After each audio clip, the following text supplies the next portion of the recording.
Good morning to the both of you. Good morning. Are you sure this is not male chauvinism? But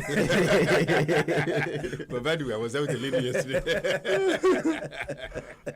Interesting. Before we carry on, tomorrow is Valentine's Day, and we're going to have a special program Is it tomorrow? on Valentine's Day. So I just wanted to get you. Is it tomorrow? You don't celebrate? You don't celebrate? You're a big fan. Maybe if I live here, I will know. Maybe. Men don't really remember Valentine's Day. Tomorrow's topic, we're asking African men, romantic. Okay. Yeah. We are romantic. We are romantic.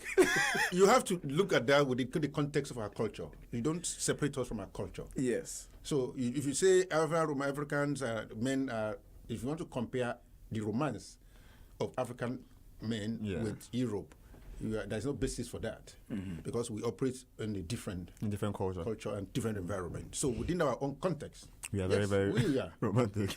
You are married 14 years, 15 years with your wife, with children. I mean, you will fight sometimes, you will laugh sometimes. Yeah, probably a lot of men will probably feel a bit uncomfortable, and then I know the women will be saying, "Yes, tell them, speak to them." It's a time for them to say, "Yeah." But it's not like that. If you marry someone for 50 years, it's not gone. You've not divorced her. All right. Later on the show, our main topic of the day. I mean, when we talk about Africa, what usually comes up is poverty, lawlessness, abuse of power, injustice. So today we'll be looking at accountability and governance across the continent. That's what we'll be discussing today. When we do get to that topic, make sure to send in your thoughts and comments. Also, to remind you, we are live on Sky Channel 291, also streaming live on Facebook, GNTV UK, or on our Facebook page, Talk Africa. You can go on there and leave your message, leave your comments on there. We will read them. The second part of the show, we will look at stories trending across the continent. But as always, we start here in England, stories making the headlines in England. And we start with the Daily Telegraph. The Daily Telegraph front pages, Oxfam workers offered aid for sex.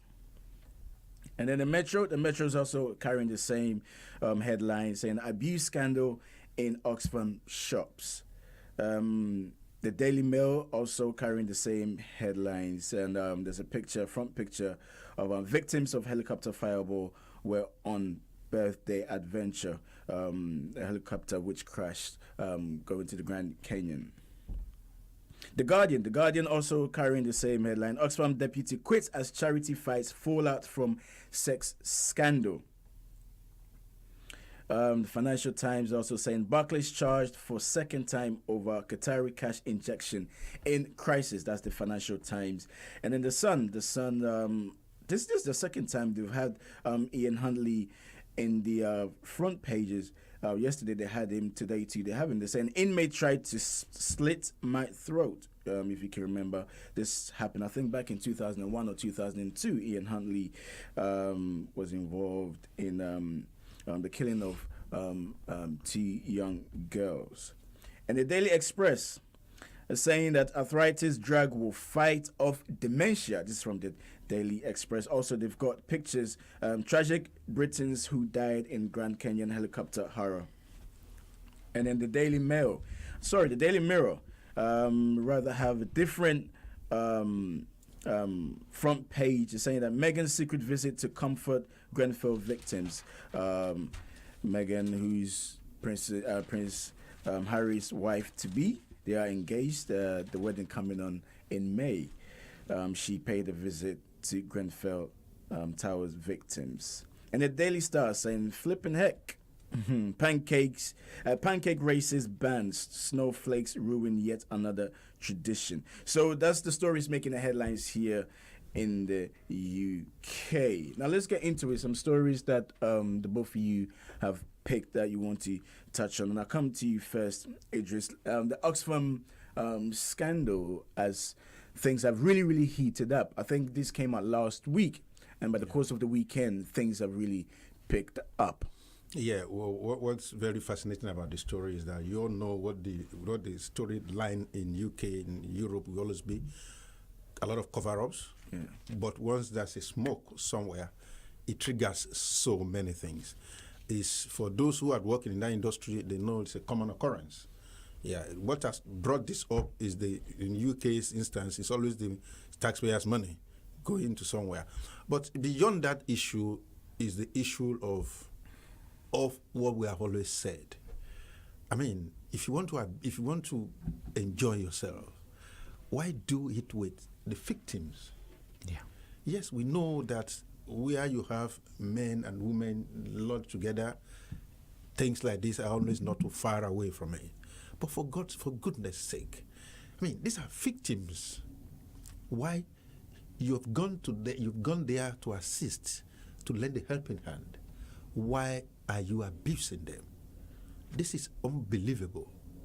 But again, it's not about Oxfam alone. If you look at the storyline, Chad, the charity is the charity industry itself. Now, what will come out of this, what I like about this environment we are now, is that something will come out of this. Safeguards will come out of it. Accountability will come out of this. We've seen people who have said, look, we know about it. It's not only in Oxfam. It's in this. Yeah. And even you look at the statistics, it's very shocking. The number of abuses, the number of cases being investigated, 20, 30, 40 different organizations.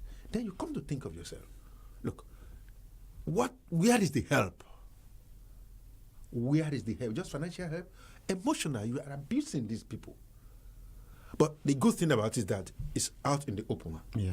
The good thing about it is that from this point, we know there will be checks and balances. Yeah. That does not mean it won't happen. it won't again. happen. Okay, let me go to Godwin. As it transpired, Oxfam chief knew of the sex claim. Yeah, I think that's the most part that's actually worth looking at this case, because the chief executive actually knew that this was going on, but he didn't act. And according to the global head, there was scheduled meetings between 2012 and 15, but he declined to actually act on all these meetings. So it's something that, as Idris said, accountability will come in, because he knew what was going on. It was addressed to him, but he still failed to act on. And I think that's what most organizations, it happens in most organizations, it happens with so many NGOs. The authority, the leaders know that there might be things going on, but they still fail to act. And I think now what is happening is the public trust is not actually going to be there again. I'm not sure that they'll be able to receive the funds. And there's been widespread that if they don't take care of, they don't actually act upon some of these allegations, then they might be denied taxpayers' money or some of the funds. What they are running away from is what actually has really happened. Not nice. Yeah. At this The point reason in why they've time. not acted, the reason why they've done make it a cover-up is that, look, you could threaten our survival. Yeah. It could threaten their survival. That is the now reason that it why has they come. have cover-up.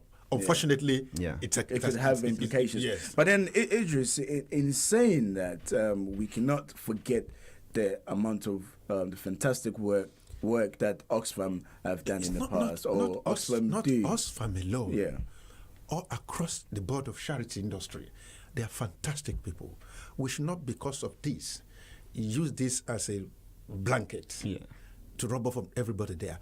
And we also know that one of the charity members of the charity has raised this alarm. I mean, it's a thing in So every society, they're doing a fantastic. That's why we should separate the wheat from the shaft. Yeah. We should punish those who are offended and allow the good job they have done. Look, the amount of resources they've been able to raise, the amount of comforts they've been able to give to this victim is unbelievable. Okay. You're listening and watching Talk Africa, listening to us on GN Radio, watching us on Sky 291 or Facebook. We're streaming live on Facebook, GNTV UK, Talk Africa page as well. We're taking a break. When we come back, we'll continue with stories making the headlines here in the UK. We'll be right back.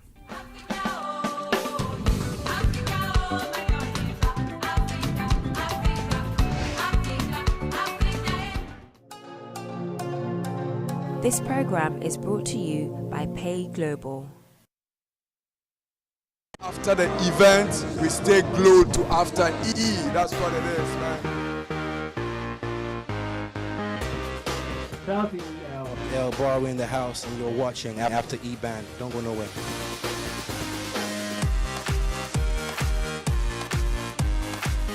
I love what you're wearing though. You should look down. We're on black, red. You should look down. Yeah.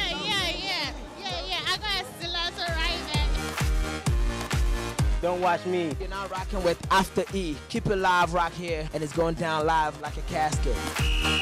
After E. After life. Shout out. One love. Bless.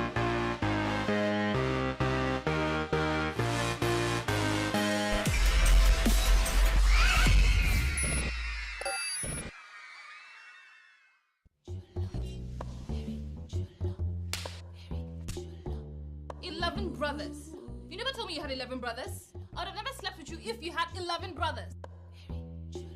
There is a thief. You don't expect me to lay all my cards on the table, do you? What the hell are you talking about? Are you spying on me now? He got it. He stole my jewels and my heart. Where's the blood? Gina, I can't believe you had sex in my bed. This is not what I think it is it? And everybody knows how you roll. Are you feeling down? You wanna fill me out? You broke my heart, you so cold. Do you even like to get me in here? You want a postmortem check on James's sterility? Yes.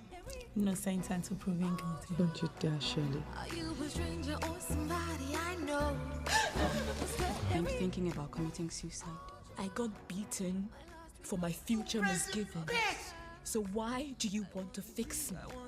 I want to know the face of my killer, mystery.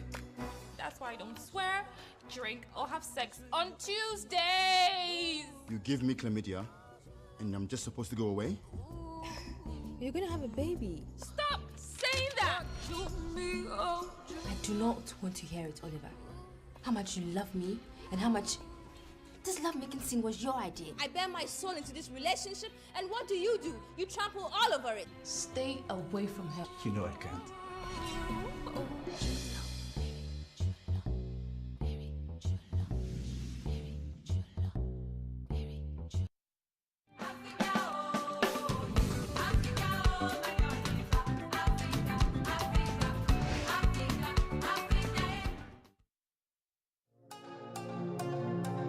This program is brought to you by Pay Global.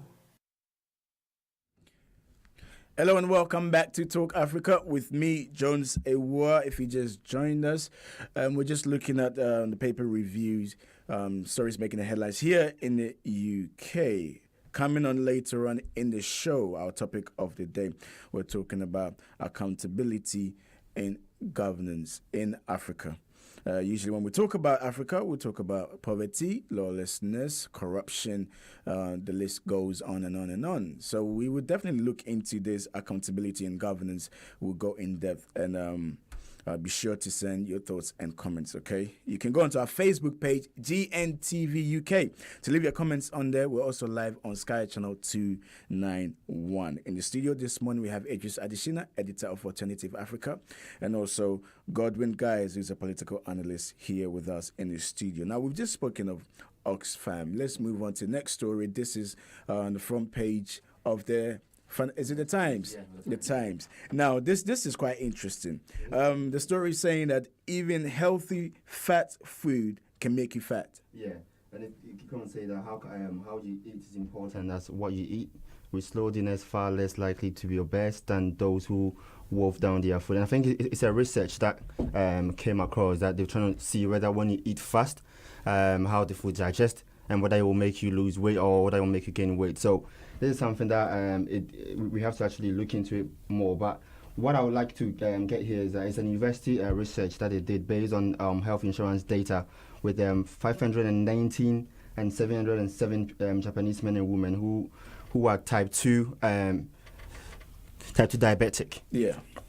So in that case, what they're trying to say is that when you eat faster, do you actually gain more weight, or when you eat slower, do you gain more weight? And according to the research, they think that when you eat slow, it's more way that you can rather gain weight than when you eat faster. So that's something that we might have to actually look at as well. Are you a slow eater or a fast eater? Do I even know? Yeah, how do you differentiate? I just eat. Sometimes all these researchers are very ridiculous. When you look at them, all right. But they are researchers, let's believe them. I actually eat very slow. But you're not fat. But I'm not fat. Yes. So that's something that Maybe there will be some reasons for that. maybe I just have high metabolism, and so it doesn't actually make me fat. They always an exception for everything. Allergy. It could be analogy as well. You never know. All right, Idris. One more story, and then we'll move on. This is new, one of a terror detector. New tech to automatically spot ISIS video on the web. Yeah, this is fantastic. The way it's done, the way this is fantastic. This is technology. This is good for us. This is good for the world. If we have come to a stage where the UK can be a pioneer in this area, yes. If you are able to spot them before it's viewed by everybody, if you are able to do that and take them off, that'll be good. But the other aspect of it is, look, when you do so, this is where I worry with the UK government, where you have something like this. Is it not better that we keep it to ourselves? Man, telling the world that we are going to do this, that we have done this, and we are going to... Look, these guys are IT tech specialists. Very sophisticated. Very sophisticated. They are always a step ahead of us. So by telling the world now that you have a software, software now. You're successfully launch a software that can detect this. What are you telling them to do? To look for another way to do the job?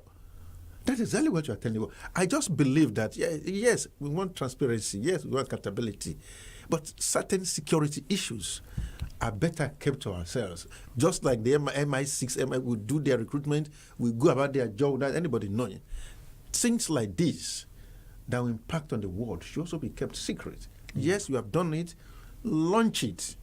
After all, media know that when they give you stories, sometimes they put embargo on it. Why can't we just embargo this and let it just go quietly like that, and we'll do our job?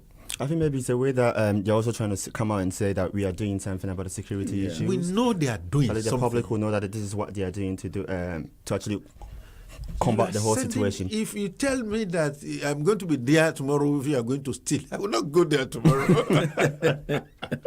I will not go there. But in a way, we know they are doing something. Yeah. We know they are doing something. But this type of, I'm not saying not everything, but this type is security. It's a class. It should be classified. That you have a technology now to detect this video. Yes, deploy it. Let's see the effect. But don't make it public. Don't make it public yet. It's going to be launched today and it's already in the full pages of papers. Worldwide. All right. This is, let's read a few messages on Facebook. Candy Kiki saying, hello, Idris. Kiki saying hello to you. Why that laughter, Idris? You laughed ahead of me. I took after you left. This is from Uche. Uche is saying, can you guys believe this? Snake swallowed 36 million naira. Nigeria It's been denied yesterday. We spoke of it yesterday. And it's been officially denied that it's just a fraudster, not snake. So don't go look for snake. All right, so it wasn't a snake, but however, such amount of money did go missing.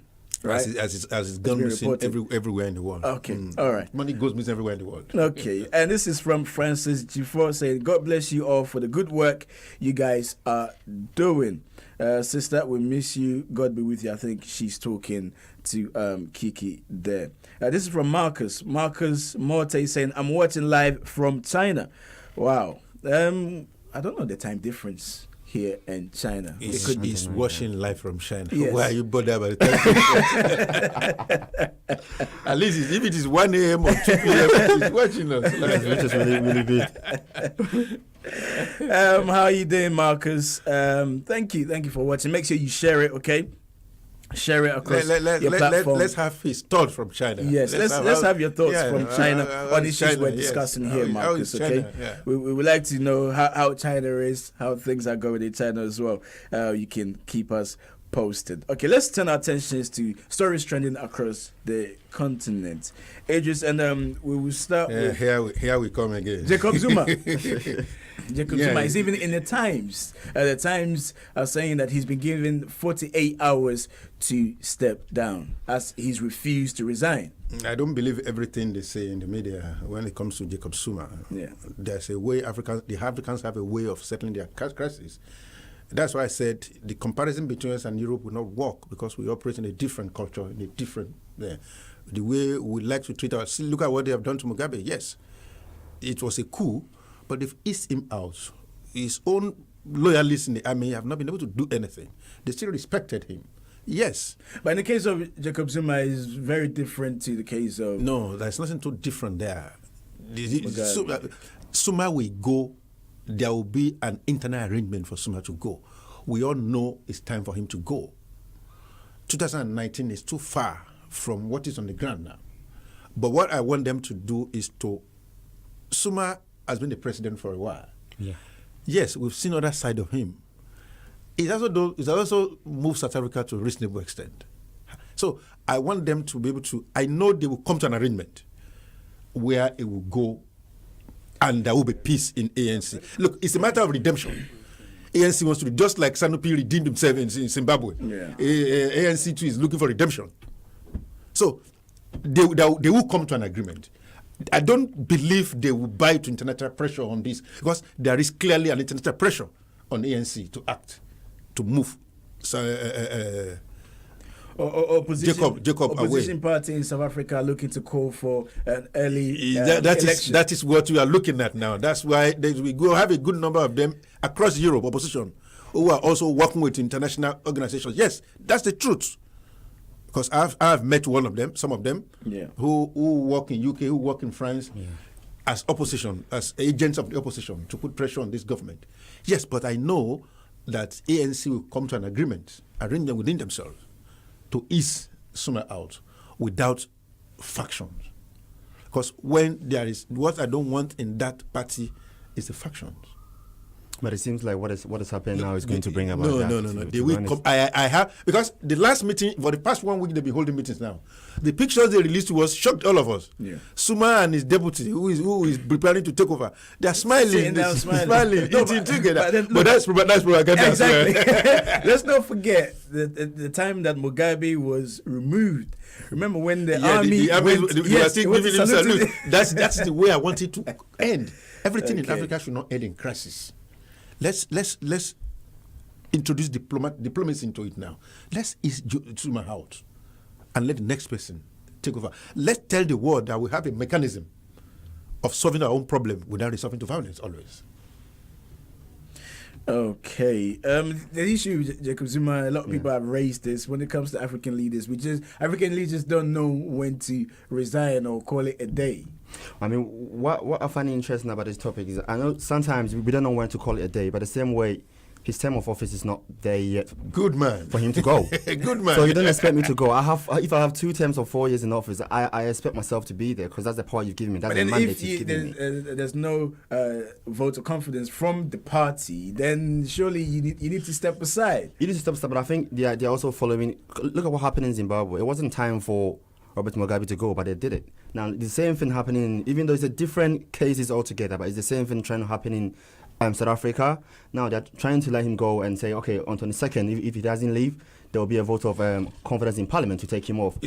What is actually going on? The funniest aspect of it. You see, so Zuma did the same thing to his princess or novice. It was Zuma. Yes. His princess in office was Zuma, and then as a party chairman who sacked Mbeki. When this thing happened in Zimbabwe, this is what happens worldwide. We see the trend in Zimbabwe, and we had this feeling that within the South African continent bloc, there could be an internal revolution. Now it's come to South Africa now. We don't know where next it's going to stop. You see what African leaders within that bloc will be doing now. Maybe like our friend in, maybe there'll be more money for everybody now, maybe. But the good thing is that I want us to show the world that things will also resort to violence. Yeah. Internally, within the Africa, we're capable of issuing it. Yeah. They will ease him out. That's the language I want them to do. Ease him out. It's served reasonably. Yes, every person has a scandal. In UK government too, we see the struggle for power in UK too. Yeah. It's everywhere, anyway. Power is not easy to give up like that. Yeah. It's everywhere. We've seen what is happening in Germany. Now, African leaders spend 3 years, 4 times. Nobody has spoken about Germany spending the 5th time or 4th time in office now.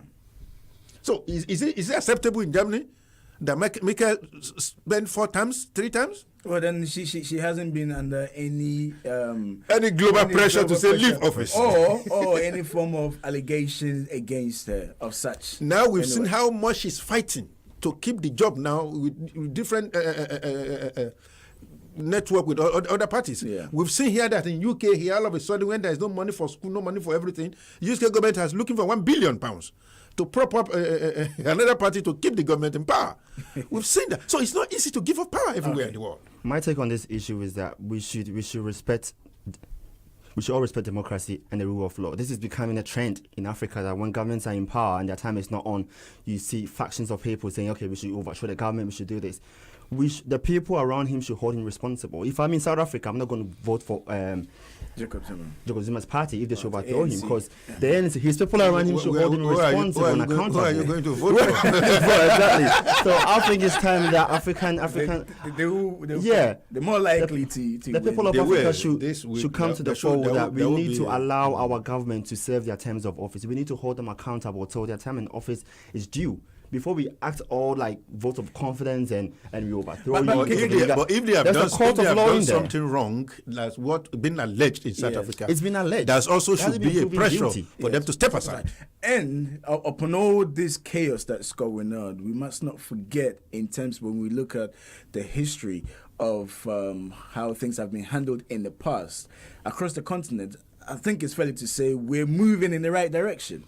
We are moving in the right direction, certainly. The pace may not be faster enough, but we are moving. Look, every continent of the world have their own history. I mean, who would know that in just 100 years ago, Britain were punishing women? Yeah. You cannot own anything, you cannot do these things. Yes. Every continent had an history. Our own is too long, I understand that. But I keep saying that we operate in a different environment. We cannot just import. It is the importation of culture and everything that has destabilized Africa up to this level. We should have a mechanism of resolving our problem. And I think they are rising up to that challenge now. Mugabe is gone. Suma will go. Suma will go, but I think he should go in a right process anyway. There should be a right process for him to go. He's just buying his time. But I don't want external forces involved. That's my problem there. Because when you seek external help in pushing away your leader, it's not free. It comes at a cost. You will pay a price for it. That's my problem. That's my worry.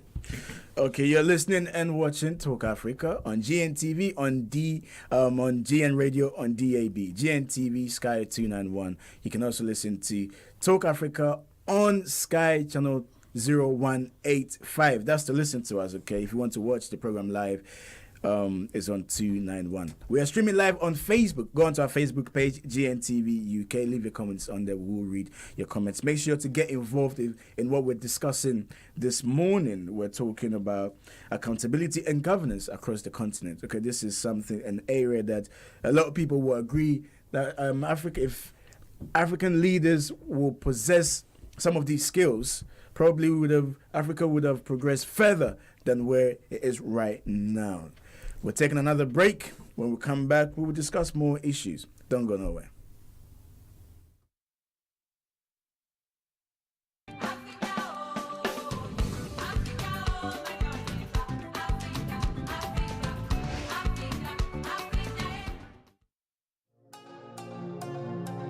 This program is brought to you by Pay Global.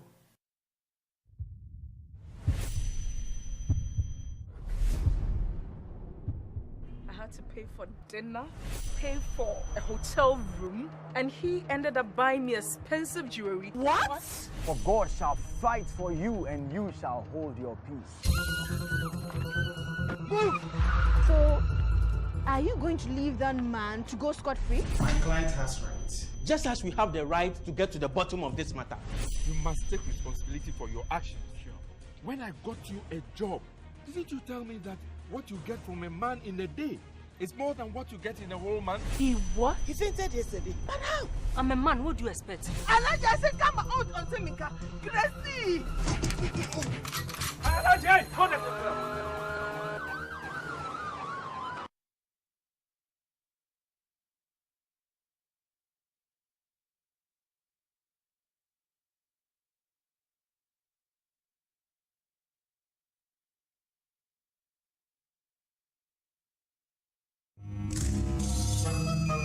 Who is a millionaire?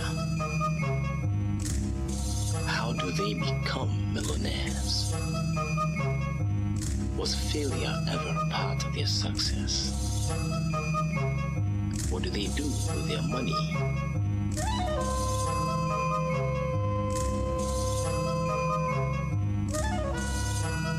How do they make more? The Millionaire Club, one touch of class. Hi, God. I know you haven't heard from me in a while. I've been busy. 1, 2, 3, 4. For the first time on cinema screens comes a gripping 10-chapter movie series from Sparrow Productions. Find a gorgeous rich man to take care of you. Like the way you have. You picked up a girl, brought her into our home, into our bed. A riveting, edge-of-the-seat drama filled with tears, laughter, and love. She knew how much I loved you. She knew how heartbroken I was when you left. Anima Mesa Amwa, Jocelyn Duma, Ivan Okoro, Na Ashoko Mensandoku, Ajete Annan, John DeMello, and many new exciting faces. Well, it was tough, but we managed to do Adam's it. Apples.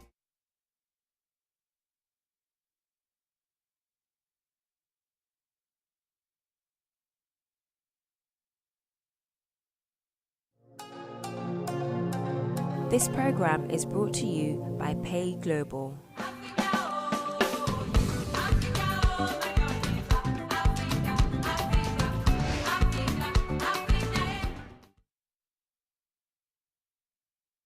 Welcome back to Talk Africa with me, Jones Ewa. Today in the studio we have Idris Adishina, editor of Alternative Africa, and also we have Godwin Guys, who's a political analyst, here with us in the studio this morning. If you just joined us, we're looking at stories trending across the continent. But later on in the show, we will focus on our main topic of the day. We're talking of accountability and governance in Africa. Be sure to send your messages, okay? You can go onto our Facebook page. We're streaming live on GNTV UK. We're also live on DAB across London, GN Radio, okay? So there's no excuse. You can watch us live at home, Sky Channel 291, okay? So there's no excuse. Get involved in the conversation. You can't just escape us. No, you can't escape us. Even on the move, we have you. In your car, you can listen to us on DAB, GN Radio. On social media, Facebook, we're streaming live at home in the comfort of your in your bed or in your sitting room, drinking a cup of tea or coffee, whatever it may be, or in Idris's case, eating some eba or some. You can't find anything against me. Oh, it was momo. We were talking about imported culture. I'll give you one small example just yesterday. I mean, where I come from in Africa, if you tell your son to quiet, somebody's making noise, he has to be quiet. Yes. I asked my son yesterday, be quiet, we are in the train. Somebody is reading. You know what he told me? Father, Papa, have you heard about democracy? And I said, no. He said, yeah, I'm going to tell you. Democracy says everybody should be heard. That's right. So we would like to hear from you, okay? Make sure to get involved in the conversation. As and when we open the phone lines, I will put the numbers out so you can call into the studio as well. Let's move on to our next topic, and this is something that we'll be discussing since the issue started in Kenya. Raila Odinga, you've got the US, the UK, even Germany saying that they need to hold the president. They need the president who has been sworn in, Uhuru Kenyatta, needs to be accepted by everybody. But then Raila Odinga is there telling them to mind their own business and do what they're supposed to do, watch as observers, Idris. Yeah, but it was calling them a few weeks ago. Yes. You see, about a few days ago we spoke about this. He had allowed this situation to get to the level, he's losing focus, he's losing respect. And the people who he's going to call upon is asking him now to respect the mandate of the president. We did say it, that look, you went to court. The mandate Odinga is claiming now, he has no mandate again. He approached the court, and the court threw away that election, together with the mandate he's supposedly claiming. Yeah. Now, the court invalidated that election. The court asked him that if you believe in us, if you have confidence in us, we have done what you ask us to do. we have nullified this election. We've answered your prayers. We've seen the facts you presented before the court. And based upon your facts, we've acted. This election is nullified. Now, go back. Unfortunately, the prayer in that thing was not to declare him president. If the prayer in the first thing was to say, disqualify this election and declare me as a winner of that election, the court did not do that. The court nullified that election and they asked them to go and rerun. Odinga refused to take part in that election. And that allowed Uhuru Kenyatta, the free will to ride smoothly to the presidential palace. Now, the entire world congratulated him, despite the fact they raised some concerns about that election. But look, they've congratulated him. He's won the election. African presidents and world presidents were there to swear him in. Now, you went ahead and declared yourself as the president. On what mandate? No, that mandate upon which he's standing now, it no longer exists. It's been nullified, it's been thrown away by the court. By the court, he initiated the process by himself, not the government. Now, it is on that basis we've seen the world leaders now asking him to respect the mandate of the president. They ask you to take part in it, you refused. Now, this is my problem now. He shouted to them, "Will help us." They said, "No, respect the man's mandate. It's just 4 years. He's going to go there now." He's asking them to keep quiet. It's losing ground. And you will see what's going to happen now. The government has welcomed that. That's the way it's going to be now. The government is very happy to welcome that now. He said no. It's going to empower government now to take further action. Because that tells you now that the government of Kenyatta is being recognized now by the world. But then earlier, as we were talking about Jacob Zuma, we were talking of Africa or African leaders, countries in Africa, being able to sort out their own issues. Where Raila Odinga is saying to the international observers, you stick to observing. Kenyans will deal with their own issues. Yeah, I mean, I know this have been going on whereby most Africans think that Africans are capable of handling their own affairs. It's true. Africans are capable of handling their own affairs. But so far as we still continue to seek help in terms of our economies, aids, they will always come in. But Raila Odinga's issue here is because they have their own interests in the country. That's why they're speaking out against him. They're not speaking out against him. He knows that he's lost the election. As Idris was saying, that you went to court, the results has not been validated. The court says go for re-election. You says I'm not going. So you know that democratically you're not elected. Now the mandate has already been given to Uhuru Kenyatta and his government. So why are you trying to cause problems in the country? He's a statesman. He's a very responsible man. So I'm very surprised that he's doing that. As I said last time, we don't learn from from other countries. It happened in Ghana. Nana Akufo-Addo went to court. He went to the Supreme Court. It was broadcast live. Everyone saw it. He lost it. The Supreme Court said, no, we've nullified all the votes. It wouldn't be counted. Now, he stepped down after 4 years. He came back and he won the election. That's how democracy is. That's what it is. When you allow people to give you power, you can freely rule everyone. But when you do things like this and he says that the West shouldn't come in, if the West don't come in and right now you go and do, you actually bring your supporters and they clash and there's a fight there, people are dying, the West will come in at some point. So it's good that the West is coming in, but so far as we still continue to seek help, they will always come in. Unless we Africans say that, you know what, now the West got nothing to do with us in terms of our political system, in terms of our economy, education. We don't want any help externally. Then we have the confidence to say that we don't need the West. But so far as we continue to seek help every day, they will always come in. And I think it's something that we need to do. The West has not done anything here. They haven't done anything. It's just only saying that they respect their mind. Respect the democracy, respect rule of law. So he needs to respect it. I'm very, very surprised that he's doing it because I really, really respect that. This is a man who is basing on his mandate on democracy. That's my worry there. He's invoking the spirit of democracy now, democratic tenets now. That yes, Kenya should be ruled democratically. Now, this is a man who had approached the court. The court answered his prayers. They nullified that election based on evidence provided by Odinga himself. The court now asked him, a man who is invoking the spirit of democracy, of self-rule, of respect for rule of law. Now, being told by court to go and seek re-election. The man refused. And this is a man who wants to base his legitimacy on rule of law. It doesn't happen like that.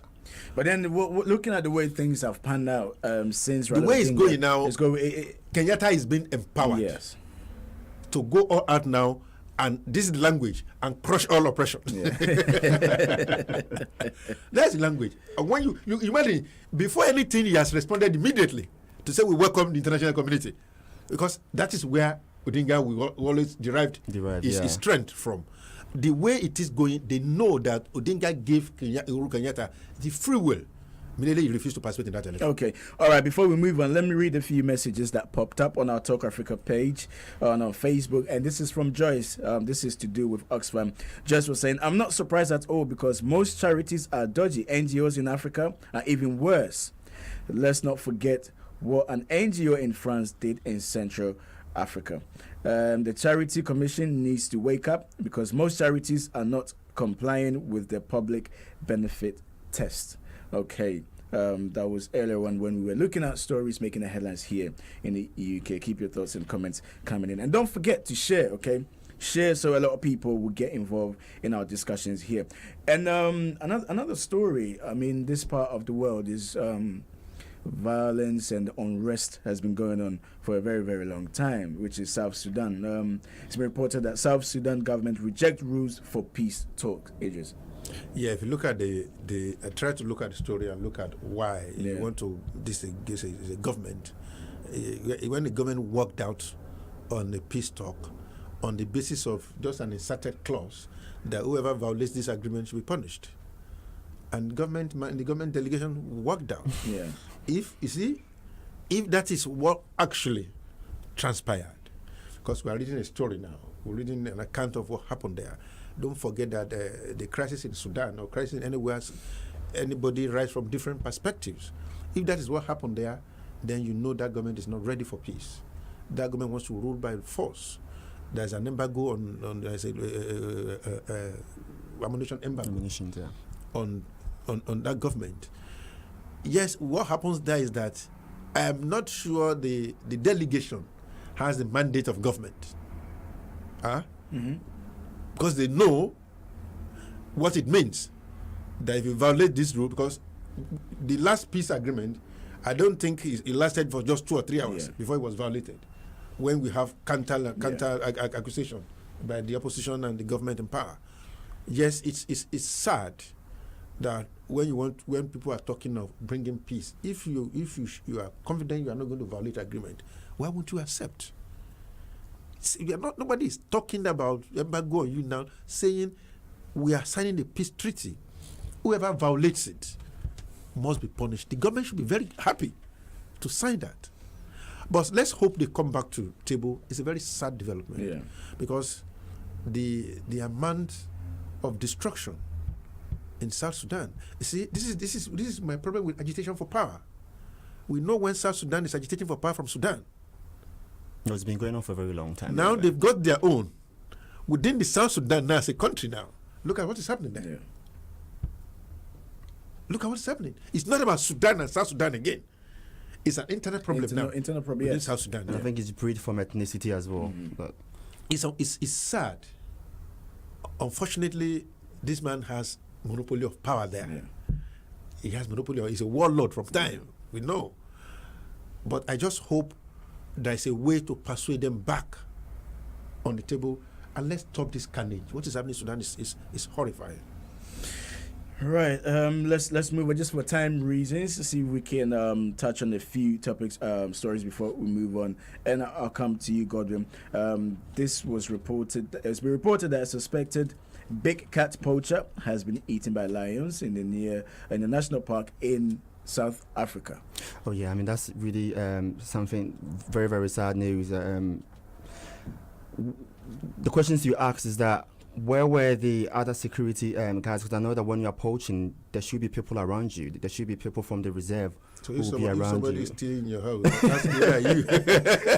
Because I know, but these are poachers. These are poachers. These are poachers. And if you look at the law in South Africa, you can't poach without legal means. So the questions we need to ask is that we need to find out whether the person who was poaching was with the required legal means to poach. Clearly or not. It was, so clearly, if he wasn't poaching, then I'm not saying karma or anything like that, but then it's really wrong that such a thing has happened to him. That's what we will say. If we don't want to say it's karma, you can't ever say it's a karma. So it's unfortunate that it happened to him.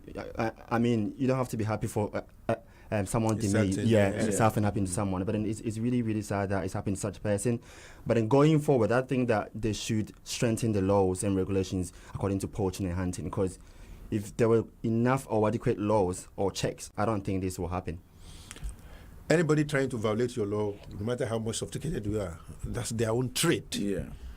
Criminality has no color, it has no race. But no matter what you do, if everybody has a job in South Africa, criminals will too be there. The poacher is a criminal. It's unfortunate it has happened this way. Yes. What we need to tell South Africans is that let them strengthen their securities. Because what this has done to entire Africa is has given us another bad name. Bad name, yeah. It gives another bad name. It's told us now that we are incapable of securing that place. It's told us that we still have criminals there. What the story has not told us that the poacher is a white or black. That's we're yet to find out. That's what we not find out. Yeah, but then just to say, the reason why people tend to poach lions is that they are used for traditional medicines within the continent, and also it's a very huge business across Asia. It's a huge business across the world. Yes, before the skin of a lion moved from South Africa, he has to pass through too many continents before he gets to Asia. That is what is driving it. I keep saying if there are no markets for it, it will not happen. If there are no market for tusk, it won't happen. If there are no market for animal skin, it won't happen. I think because there is a lucrative business market on the somewhere. issue of tusk, I think a lot has been done. A lot has been done, and a lot will still continue to be done. But that's as it stopped criminality. No, all we need to do in Africa is to strengthen our security, is to budget more for it. I know that security is in place there. We know now that they circumvent it. If there is investigation into it now, there might be culpability there. Yeah. But if you look at the laws and regulations of some of the countries, they actually accept that people will come in and poach and hunt for money. They take a lot of money. So in that sense, are they reserving wildlife? Now, if there's a ready market for such things, why don't the community or the countries itself say, okay, there's a ready market, so if one lion will cost maybe 50 million pounds. Why don't we do it ourselves? That is what they don't want to do. They don't want to pay. They want to have shortcut success. We need to go, but I just want us to touch on this story quickly, and this is to do with CAF. CAF competition kicks off. Egypt Sportside Stadium reopens. I remember, I think when this happened, that tragedy that happened, we were doing the sports show, weren't we? Hey, we are getting older. I was involved. Yes. Oh my God. Yes. At Works Africa, myself with Idris were hosting sports show when this tragedy happened. Let's thank God. Let's sympathize with the victims. I mean, it's a long time. Let's also be grateful that at least they found the strength. That authority and government have done enough to look. Let's just let the stadium live like that. They are back, and I know it's going to evoke emotions because we've seen the Liverpool tragedy. Just a few weeks ago, we see the Manchester United. It happens across the world like that, and they've been able to. What's important now is to learn lessons from that tragedy. To learn lessons is the most important thing there. To learn lessons, to make sure that checks and balances are put in place, to make sure we don't overstretch. We don't sell more than enough tickets because people want, and to make sure there's enough security in our stadiums, in across the continent, because that's another aspect of the law. Yes, Champions League is very interesting in Africa. Yes, very, very interesting. If you have the opportunity to follow it, it's very interesting. And that's where you have the North Africans. That's where the strength lies. It's very interesting. It's lovely. It's lovely. Good money in football, African football, participation. The global world will also be there to see who. That's good for us here. Okay. All right. So we take another break, and when we come back, we will look at our main topic of the day. We're talking of accountability and governance in Africa. Okay, I know a lot of people want to get involved in that. A few people have started sending the messages. Continue to do so, and we will read them out. This is Talk Africa with me, John Sewa. We'll be right back.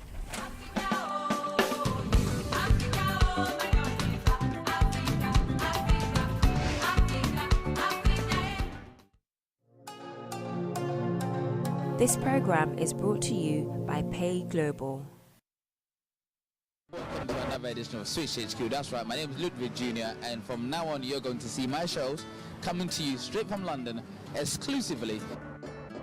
What, Roy? You're going to be seeing events from here, you're going to be seeing interviews. Happy birthday movies. I think God listens to me a lot. I'm good, thank you. Exclusively. Please, lady, first thing, keep watching Swish. What if cities entertain? This is the mess they added to his Swiss HQ. Hello, my name is Dorothy, Miss Face of Ghana UK 2016. And I'm Sharon Rose. It's Mimi. I came to blah, blah, blah, blah. This is Ghana, man, so we're representing. Swiss HQ, we say. I'm just going to be in the crowd. Alright, you already know, my name is SARKODIE, aka you know what time it is, aka Money No Big Problem, aka what else? Now, stand up, you're watching Switch HQ. Woo!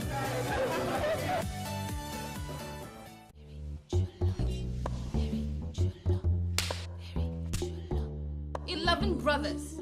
You never told me you had 11 brothers. I would have never slept with you if you had 11 brothers. There is a thief. You don't expect me to lay all my cards on the table, do you? What the hell are you talking about? Are you spying on me now? He got it. He stole my jewels and my heart. Dial 191. Where's the police? Gina, I can't believe you had sex in my bed. This is not what I think it is it? And everybody knows how you roll. Are you feeling down? You want to fill me out? You broke my heart. You so cold. You even like to get me in here. You want a postmortem check on James's sterility? Yes. Innocent until proven guilty. Don't you dare, Shirley. Are you a stranger or somebody I know? I'm thinking about committing suicide. I got beaten for my future misgiving. So why do you want to fix me? I want to know the face of my killer, mystery. That's why I don't swear, drink, or have sex on Tuesdays. You give me chlamydia, and I'm just supposed to go away? You're gonna have a baby. Stop saying that. I do not want to hear it, Oliver. How much you love me and how much this love-making scene was your idea. I bear my soul into this relationship, and what do? You trample all over it. Stay away from her. You know I can't.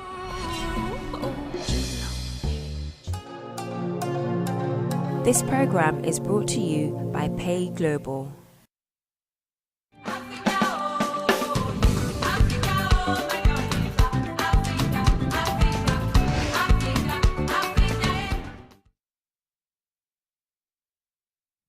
Welcome back to Talk Africa with me, Jones Ewa. If you just joined us, today in the studio we have Idris Adishina, editor of Alternative Africa. Also, Godwin Guys, who's a political analyst, both here with us in the studio this morning. Just to let you know, we are live on Sky Channel 291, okay? GNTV. Go on there. We are what? You can watch us live. You can also watch us live on Facebook. We are streaming live on Facebook, GNTV UK. And also Talk Africa, all right? We're streaming live on there. So you can get involved with the discussion today. We're also live on GN Radio. We're broadcasting live on GN Radio. You can listen to GN Radio, DAB, across London. Also on TuneIn, there's GN Radio. You can listen to us. So we've got you covered, all right? We've got you covered on all angles. So now we're moving on to our main topic of the day, which is accountability and governance across the continent. Now, good governance is perhaps the single most important factor in eradicating poverty and promoting development. This is from Kofi Annan, former UN Secretary General. Okay, that was what he said. And a lot of people buy into that notion. However, when it comes to the implementation of it, this is where most of the countries tend to struggle. Idris, accountability and governance across the continent. Yeah, we have government in Africa, but we don't have governance, and it's rather unfortunate. I remember when I was a little man, they are saying the same thing. There is no governance in Africa. I'm past 40 now. That means they're still saying The same thing. We keep recycling leaders in Africa. 40, 70-year-old. We see the Ghana French president is just 30-something years old. In just 1 year, he's able to galvanize his entire country and overthrow the government democratically. Yeah, we have quality guys in Africa, but the truth about Africa is that we are not there yet. We can't say that. How long, say Idris? Hold on. We're not there yet. How long? Ghana is the first sub-Saharan African country to gain independence. March will be 61 years of independence. Are we still saying we're not there yet? We are not there yet. That's the truth of the matter. Because if we are there yet, things will not be talking of a government working their way on peace talk in Sudan, in South Sudan. We won't be talking of Libya in crisis. We won't be talking of Africans ushering Africans as slaves within the African continent. We'll be talking of Boko Haram in Nigeria. We'll be talking of so many. We'll be talking of Cameroon. I mean, separatists just in Cameroon. These are things we used to hear when we were a little boy. And here we are now, still talking about the same thing. We are not there yet. And it's unfortunate that it's not just one reason. The biggest reason is the governance we are talking about. Yeah. There is no accountability in Africa. Let's try and separate the two at the minute. Okay, so let's look at governance. If we say Africa, if you have 30% in an exam, it's still failure. Yeah. Nobody's going to say you 30%. It's failure. So if 30% of African leaders are doing well, it's still failure on the continent of Africa. In as much as we want to acknowledge some governments in Africa are doing reasonably well. I mean, we can talk of Ghana. We know this what Ghana is doing. We can talk of Tanzania. Although I'm worried about Tanzania. I'm worried about Tanzania that as much as we're trying to praise the government, I think that will not lead to autocracy in Tanzania. Tanzania is doing well. Some reasonable economic in Africa is doing well. Apart from the fact that the leadership in Egypt is hell-bent in coming to power. Egypt's economy is picking up reasonably. Morocco is doing some reasonably fine. Morocco is launching this year the fastest trade in Africa. Yeah. These are developmental projects. Yes, we see some reasonable development in Nigeria too. Yes, I mean, we've seen in Kenya that the election has been nullified. In Kenya, that a sitting judge appointed, being paid by the government, has nullified the election of government in Kenya. And nothing has happened to it. The president has shouted, cried, but he's complied with the law. Now, we've seen some reasonable development in Kenya too. Kenya has launched another in the next few years now. They are doing additional airstrips just to boost tourism in Kenya. But the accountability is not there. The governance is not there. We just spoke yesterday of the number of deaths on our roads. We've seen yesterday of the number why we're still crying to the international community. Russia, China has rolled out. China is in Africa now. China was like Africa some 20, 30, 40 years back. Can't even take Malaysia as well. Malaysia is there, is gone. So, and I am struggling to find the reason apart from governance. Is it education we are talking about? Africa is one of the best read in the world. We are everywhere in terms of commerce, in terms of trade, in terms of technology. Not by the continent, but individuals now. We have fantastic companies are doing well. But again, how have we not managed to translate that into those who lead us? Our elections are in shambles. And if you don't get the election right, if you don't get the right leader there, we could continue to struggle because that is where the instrument of authority is. Yeah. When we talk of governance, we talk of establishment of policies and continuous monitoring of their proper implementation. When leaders are coming when it's election time, they make all these promises. Yeah. This is across board, okay? And some leaders try their hardest to implement their manifestos. This is where governance comes into play. When somebody's been assigned or a job has been taken on, the implementation aspect, this is where we fail. Yeah. I mean, this is where we fail because we don't have the right mechanisms to actually implement those policies. So when I said the right mechanism, it could be so many things. It could be the personnel, it could be the finances, it could be the expertise. Now, the implementation process of every policy or every decision is the most important thing. You can formulate it by putting it in your manifesto, your party manifestos or whatever articles you have, but how to implement it. Not just implementing it and making it sustainable.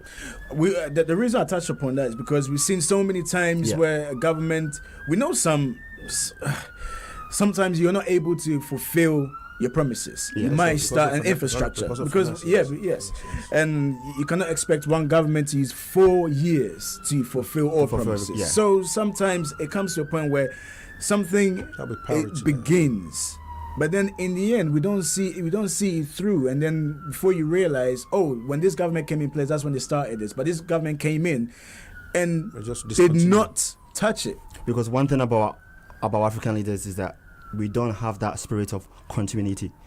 We do something, it's coming in process, we stop, because we don't have that skill to see, let's see this to completion. And that's why we are always lacking. That's why we are always behind those at the West. Now, look at our roads. Look at our schools. You might see one crack on a school. The main head teacher will not report it. So the building will all go down or it will collapse. That's why we Africans lack. We don't have that insight to say, okay, this is happening at this point, so let's work on this. We always do stuff and we always leave it last minute. Always expect government to come in and help us. But the government itself is the one responsible to make sure that things are done correctly. But they're not doing it because what's the main problem? The problem is that some of these governments that come to power are selfish. With the whole governance system, you don't need people who are selfish to be there. Because when you are selfish, that's when you can't do things. Because most of these governments come to power with money that maybe they've borrowed from so many sources for their election campaigns. So when you come to power, the first thing that you need to do is you need to satisfy your cronies. That's the main thing. And how do you satisfy your cronies? By giving them positions that they don't even fit. By giving them so much money that they're not even capable of handling. By giving them contracts to your friends and family members. So it's all like a sham when it comes to good governance, because with the right personnel are there, the right people are there to do or implement our policies, but we don't give it to them. We lack that spirit to see things done to completion, and I think that's why we always that's why we are always behind. In terms of expertise, in terms of things, Africans will have one of the best in the world. But we still lag behind. Yeah, the problem is this little thing called corruption. And that corruption is not just in terms of... It's not that little. Yeah. I mean, how many letter words it is? I don't think it's up to 8 letter words, about 7. So that's the biggest problem.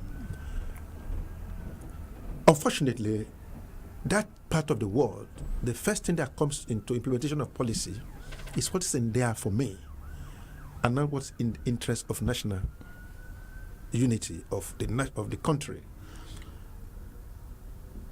We've just spoken of a snake eating $36 million. That's $100,000 yesterday in Nigeria. Yeah. Now, that money ought to have gone into something for the development of JAM, joint admission. That money could pay salaries. That money could develop infrastructures. That money will be useful for implementation of policies. That money is gone. And there is no resources enough in the government to go through. Now, if you budget certain amount of money, if you have said, okay, let's sell scratch card to augment the money from government now. Government has given you reasonable amount of money, sell scratch card to augment, government is gone somewhere else. That money is gone. What is supposed to be useful is there, undone. That is where the problem is. There are policies, there are implementations, but unfortunately, our government, those who run Nigeria, the African government, are culpable. When you distribute, it's not new in the world where you give positions to party members. Who are those running United Kingdom today? Donors. They are conservatives. They are donors.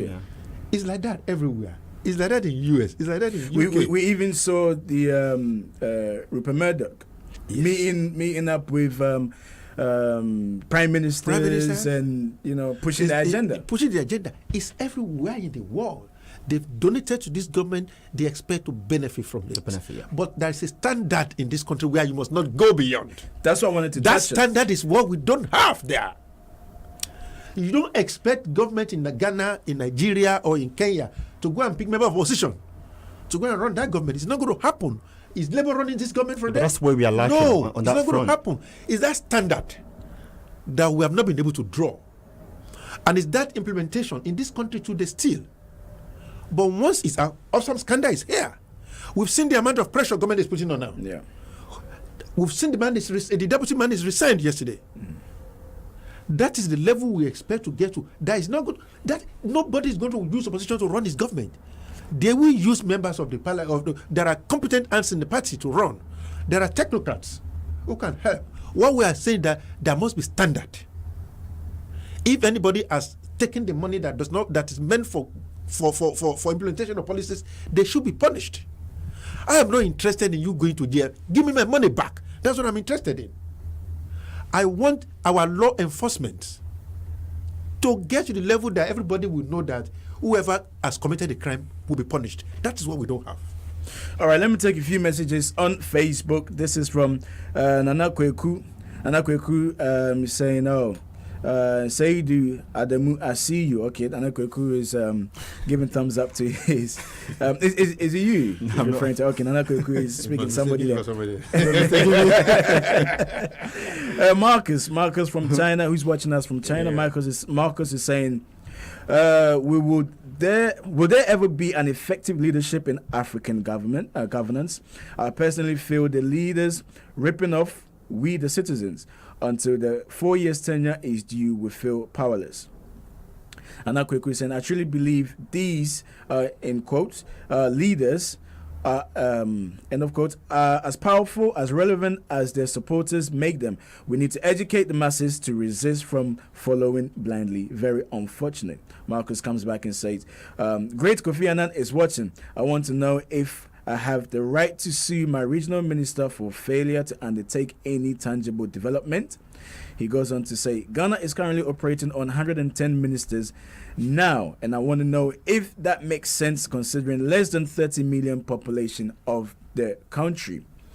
Marcus again says, in fighting corruption, I suggest each ministry must have a standing special prosecutor who can take on leaders after their end of office. One good thing that is happening in Africa now is, I want it to happen well, is this issue of whistleblower policy. Yeah.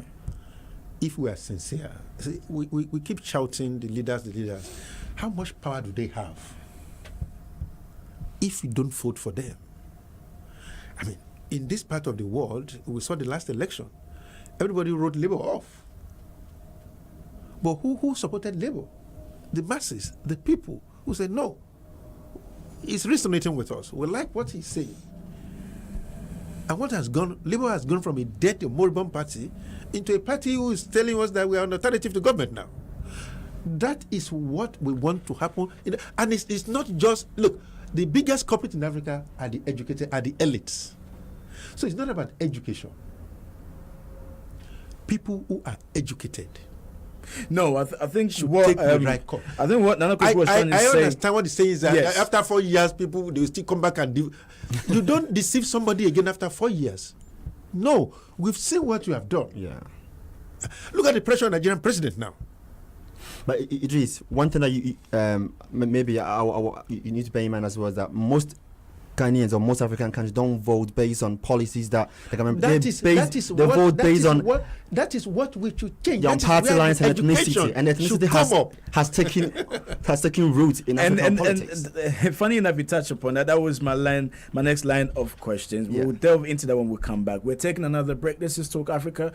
Continue to send your messages in, okay? And if you want to call in, it's 0203-735-8820 or 0203-286-0185. We'll be right back after these commercials.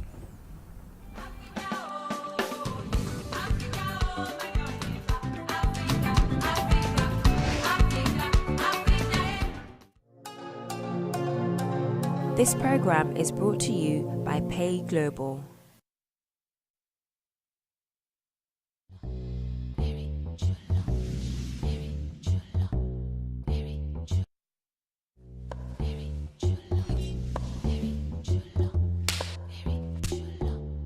11 brothers. You never told me you had 11 brothers. I would have never slept with you if you had 11 brothers. There is a thief. Don't expect me to lay all my cards on the table to you. What the hell are you talking about? Are you spying on me now? He got it. He stole my jewels and my heart. Dial 191. Where's the police? Gina, I can't believe you had sex in my bed. This is not what I think it is it? And everybody knows how you roll. Are you feeling down? You wanna fill me up? You broke my heart. You so cold. You even lied to get me in here. You want a postmortem check on James's sterility? Yes. Innocent until proven guilty. Don't you dare, Shirley. Are you a stranger or somebody I know? I'm thinking about committing suicide.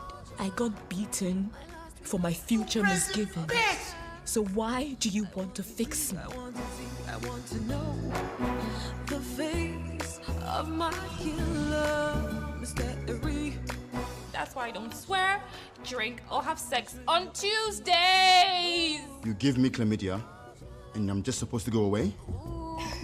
You're gonna have a baby. Stop saying that. I do not want to hear it, Oliver. How much you love me and how much this love-making scene was your idea. I bear my soul into this relationship, and what do? You trample all over it. Stay away from her. You know I can't.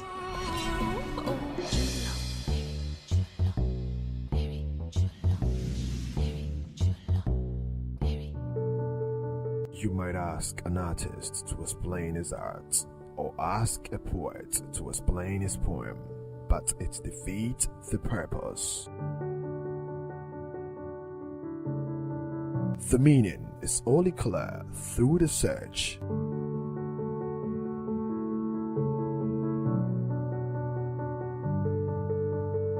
Painting is the silence of thought, the music of sight.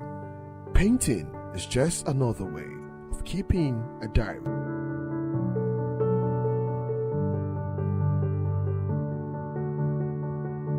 If we could say it in words, there'll be no reason to paint.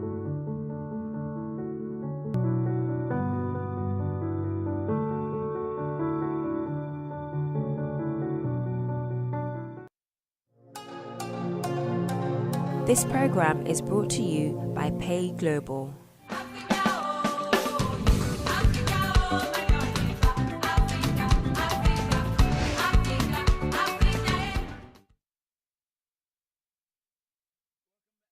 Africa with me, Jones Ewa. If you just joined us today, we're discussing accountability and governance across the continent. You can call into the studio to share your thoughts, okay?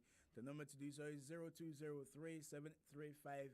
0203-735-8820 or 0203-286-0185. You can also go onto our Facebook page and leave your comments on there. It's Talk Africa, okay? You can go onto our Facebook page or GNTV UK. You can go on there and leave your comments on there. Let me take this message from Joyce on Facebook. Joyce is saying, a small country like Ghana has 110 ministers. I mean, how? Ghana is a peaceful country, but we are not doing well. Okay, now let's look at the politics side of it. When it comes to election times, let's talk about the people before. I know we spoke of the leaders. Let's talk about the people, the party lines.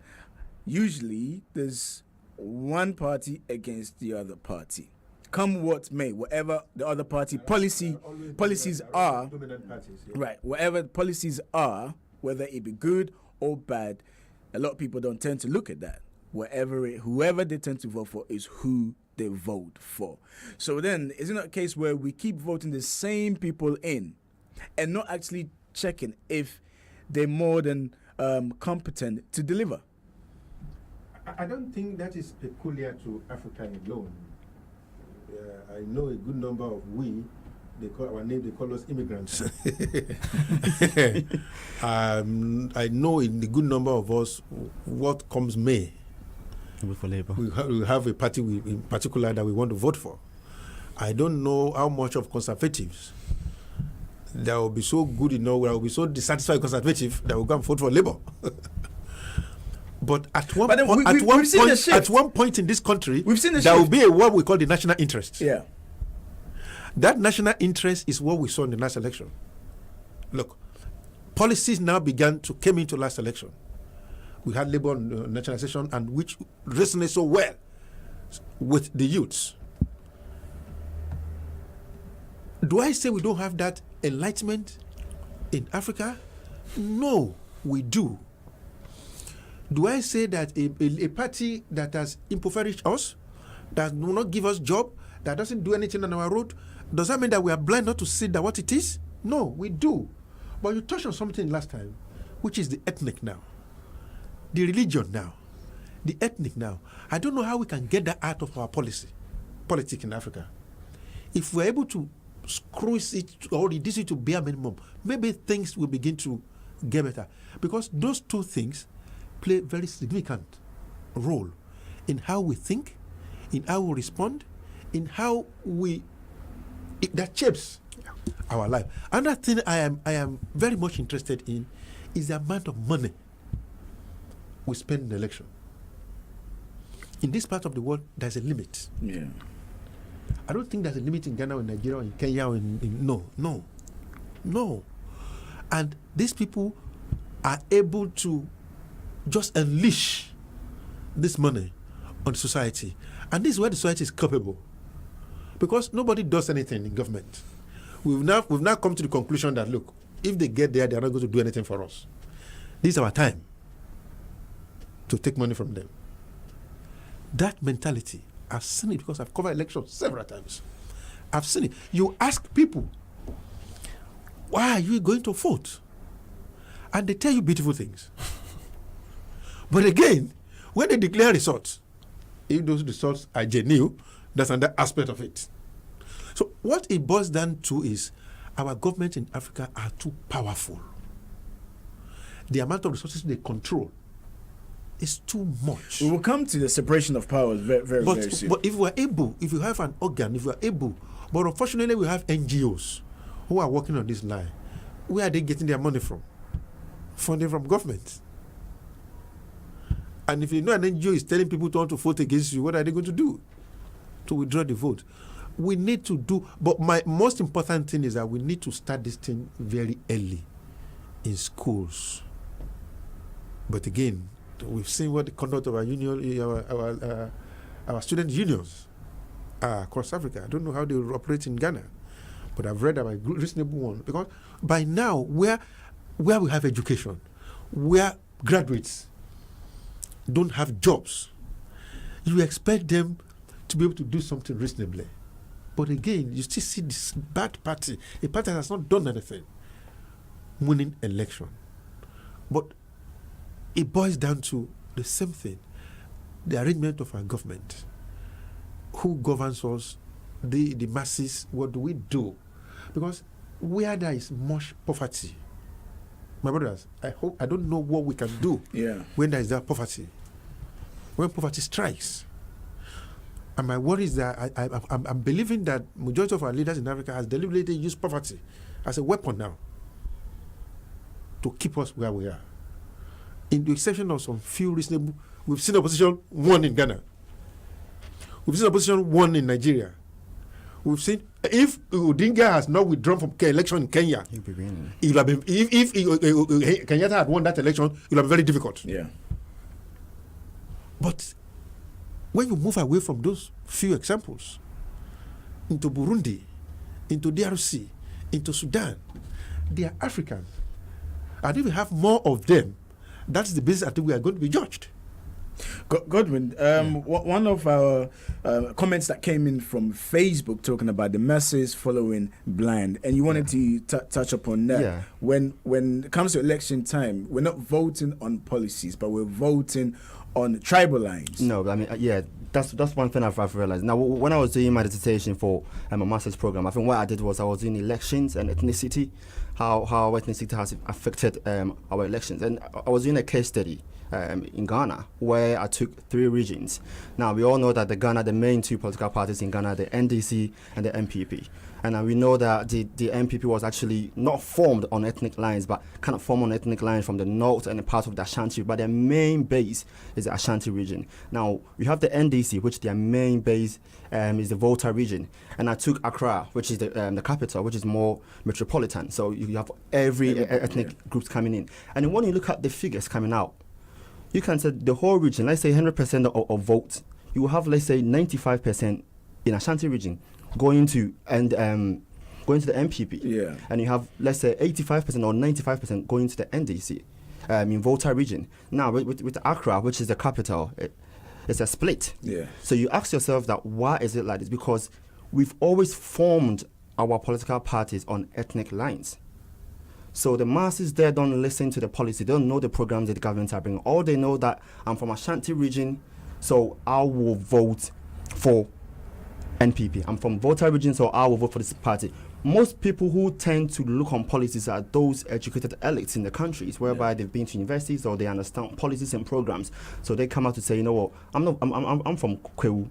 Most Kwewu people vote for MPP. I'm not voting for MPP because I know that maybe their policies don't align with my policies or my philosophies. I'm not voting for them. So it's time that most Africans, and when you look at most of the tribal wars, we were talking about South Sudan now. If it's not religion, it's going to be tribe. We're talking about Egypt. It's all tribal. It's all tribal. And so until we stop following parties based on ethnic lines and we vote based on policies and the programs they have for us, we will always have this issue whereby we vote governments in, but we don't actually have confidence in them because we vote them in because they are from our region.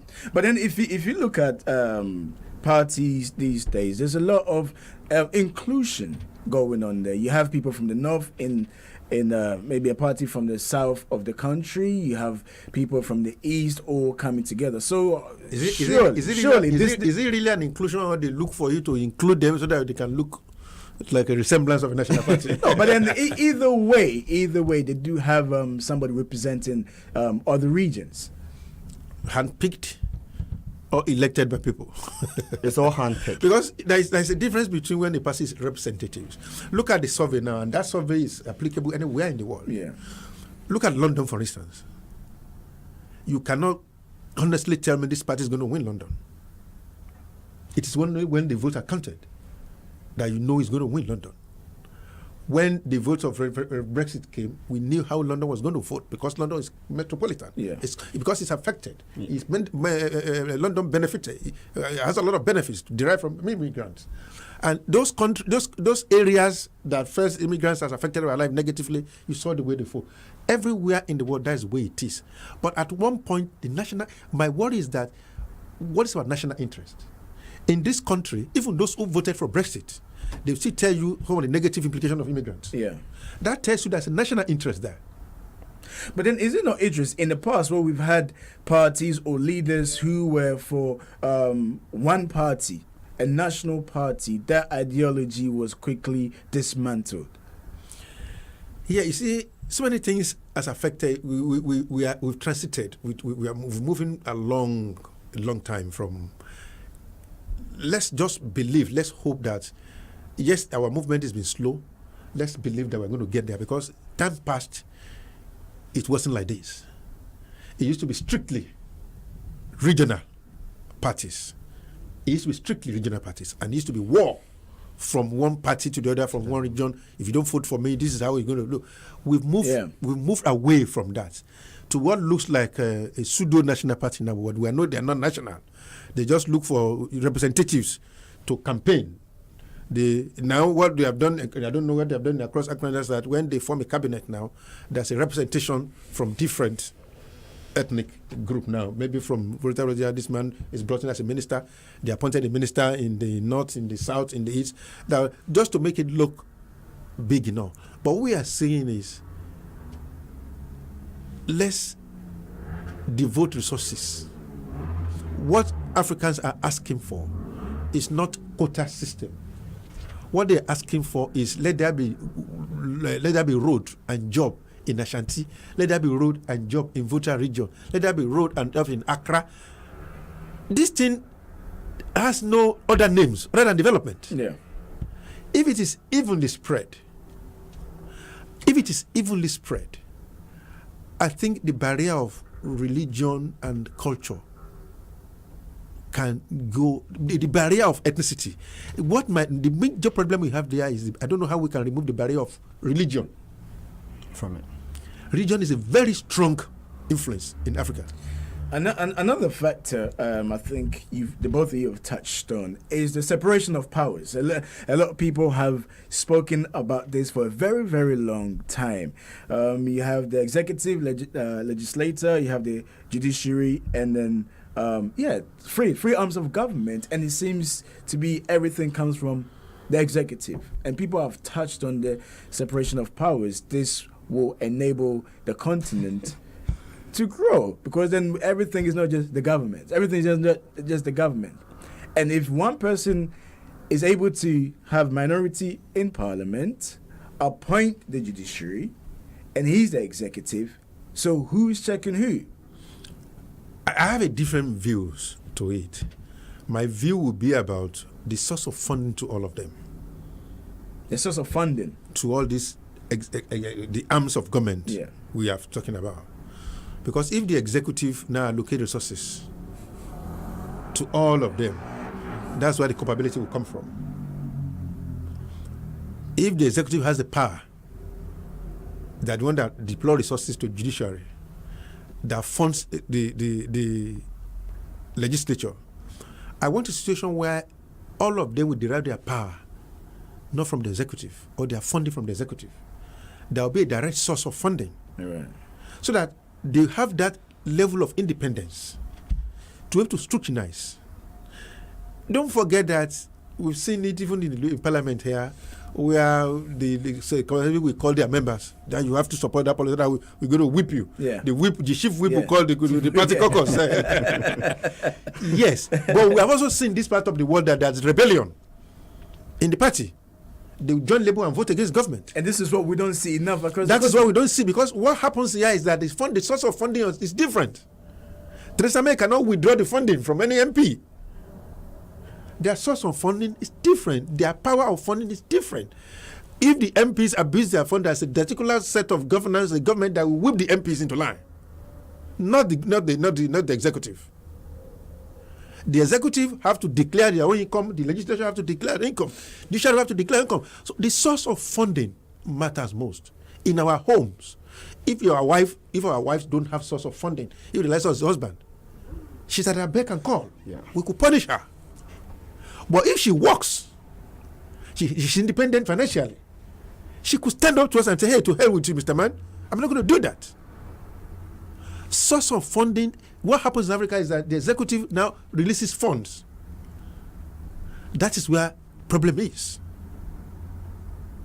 They are able to move some legislators to come and do the bidding of the executive, and democracy is a matter of numbers. Yeah. If you come to the house and say nay, if those who have talked behind you, we all know that the election is done behind you before they come to voting.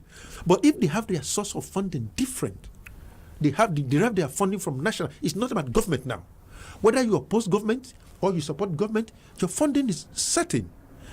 I know that reasonably, some people could stand up against their government, even from within the party. That is where I want us to improve. Executive disburses funding in Africa, and we've seen them use it to punish a lot of people. Yeah, I mean, the issue about separation of powers is something that, from my view and what I have seen in most governments in Africa, it doesn't actually work to perfection. Now, why do I say it doesn't work into perfection? Because the executive, which is the main government, or the president and the vice, they have so much power within their hands that now, when you take countries like Ghana, Nigeria, which is the federal state, some of these presidents have the power to appoint the Supreme Court judges, which is the main judiciary. Yeah. Now, they also appoint the ministers of state, which in case some of them also form the main legislative arms of government. Yeah. So how do separation of powers work here? Because if I appoint you because I know something about you. I won't just appoint anyone to be the judicial head.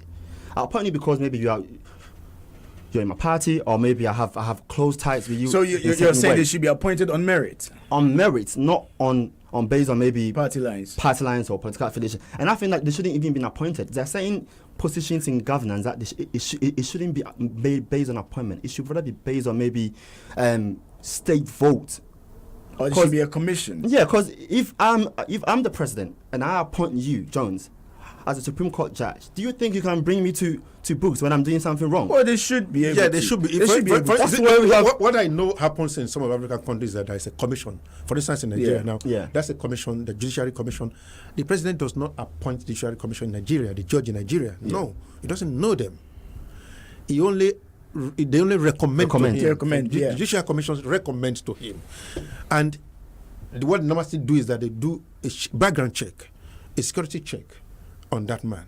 If he's found to be good, if there's nothing, then... All right. Let's take another break. This is Talk Africa. Continue to send your messages on Facebook page. If you want to call into the studio, the number to do so is 0203-735-8820 or 0203-286-0185. We're taking another break. We'll be right back.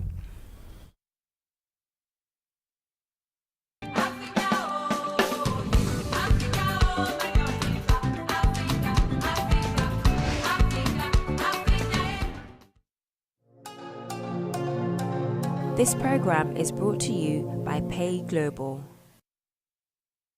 We are not interested in breaking the news, because breaking news can't win. Our interest resides in telling the story of what's going on. Our major obligation is not to mistake slogans for solutions. Let no one sit anywhere and think that, as for those Ghanaians, they'll take anything. News is only the first rough draft of history. I was not the first. Without news to feed it, the biggest story starves. We find out the truth from politics, business, health, social, sports, and entertainment, as it is where it is.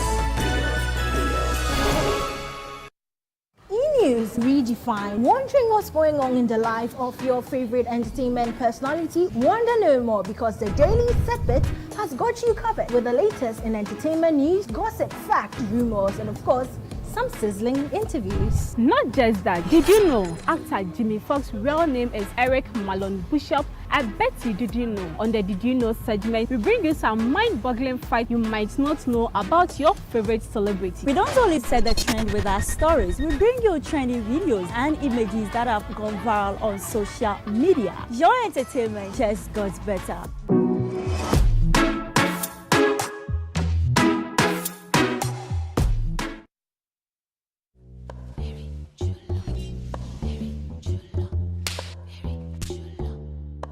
Brothers. You never told me you had 11 brothers. I would have never slept with you if you had 11 brothers.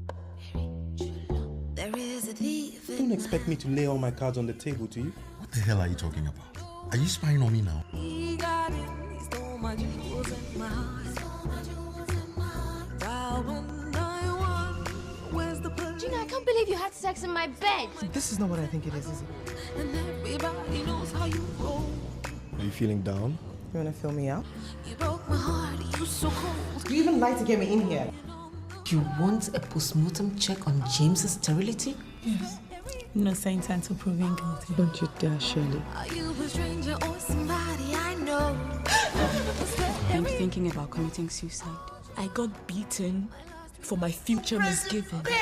So why do you want to fix me? I want to know the face of my killer, mystery. That's why I don't swear, drink, or have sex on Tuesdays. You give me chlamydia, and I'm just supposed to go away? You're gonna have a baby. Stop saying that. I do not want to hear it, Oliver. How much you love me and how much this love-making scene was your idea. I bear my soul into this relationship, and what do? You trample all over it. Stay away from her. You know I can't.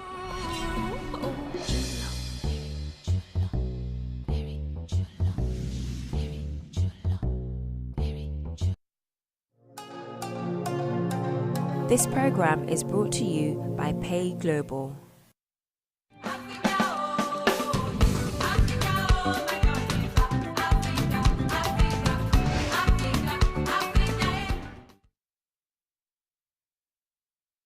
Welcome back to Talk Africa with me, Jones Ewa. In the studio, we have Idris Adesina, editor of Alternative Africa. Also, Godwin Guys, who's a political analyst here. Correction. The two of us are not doing well here.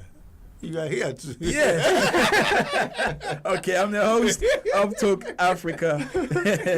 This morning, if you just joined us, we're discussing accountability and governance in Africa. I've seen that Kofi Ali has left a message on Facebook saying, you're not picking up the phone call, so we just listen. Kofi, call, okay? I won't pick up the phone. Do call. All right, this is a special invitation from me to you, Kofi Ali. Call. And including everybody that's watching or listening to us, you can call us, okay? The number is 0203-735-8820 or 0203-286-0185. This is a message from Joyce on Facebook. Joyce is saying, I agree with Jones. We need separation of powers in Africa. That's the only way we can achieve accountability. And that takes us on, gentlemen, to accountability. We looked at governance. Let's look at accountability. We've already touched on separation of powers. You were talking before we took a quick break. Yeah, I mean, so saying now about separation of powers, but now we talk about accountability. So the question that you ask yourself is how are the governments accountable to us? Because as a government, you need to be accountable to your citizens. We need to know how you're using the resources of the country. But the questions you ask is that, are they accountable to us? Are they mechanisms that or processes that they follow for them to be accountable to the citizens? Now, countries like Ghana is trying to bring the Freedom Act. How many years now? Has it been published? Has it been accepted? Can the ordinary citizens or can people of high positions go and say, okay, we need to get information about these very policies or this project that you do? We don't have that.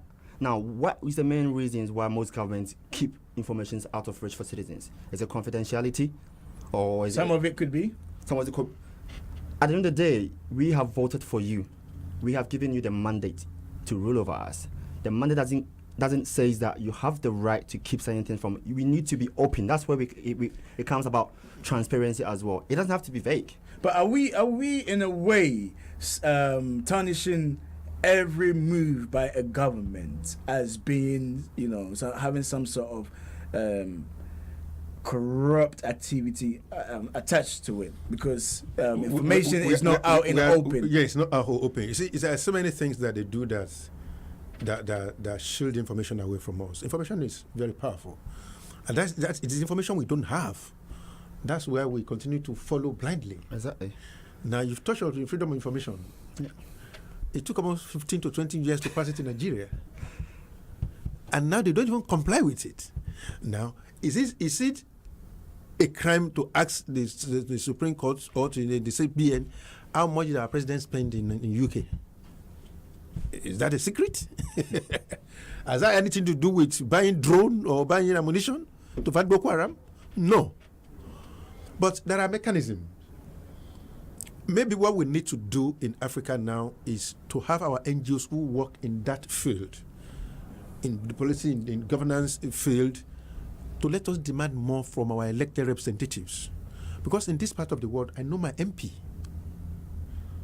My MP calls me if he needs me to do something for him in my estate. When I go to school to drop my boy in the morning, sometimes I find my MP there distributing pamphlet by herself. You see them. I've written to my MP before and she's giving me an audience. I don't know whether you know your councillor in Ghana. Even if you do, you don't have... Do you know him? You don't know. You're struggling to tell me. But I know you know your MP here. I know my MP. Yes, yeah. That is the issue. MP, yeah. Our MPs also have clinics where they listen. They have surgeries, yes. They have surgeries here where they listen to what they... I was somewhere yesterday, at night yesterday, just for the library, where the library woman is saying, look, we appointed a leader of the library yesterday, and they said, I've been appointed to serve on the commission of boss. So what she's asking them to do is that, come to me, hold on, let me represent you. Is it up to the people to know who's representing them, or the person representing the people to let them know he's the one representing them? Hey, do you see the way we are structuring? Exactly. If we actually elected you, how do you have to come and tell us? Exactly. So then what I'm trying to say is, if people don't know who they represent... For instance, where I was born, there's something we call constituency projects. I don't know whether it happens in Ghana, I don't know whether it happens in other countries, where these people go back to put... They're supposed to come back, just like surgery. Once they're supposed to have a constituent office where the electorates go there to tell what problem do we have. They're supposed to come back there once a while and listen. In America, in UK, they do have a break where the MPs go back to the constituencies and listen to the concerns. We've seen it last year where they almost beat an MP, a member of parliament. Here, they hold surgeries. Yeah. Do they have something like that in Africa?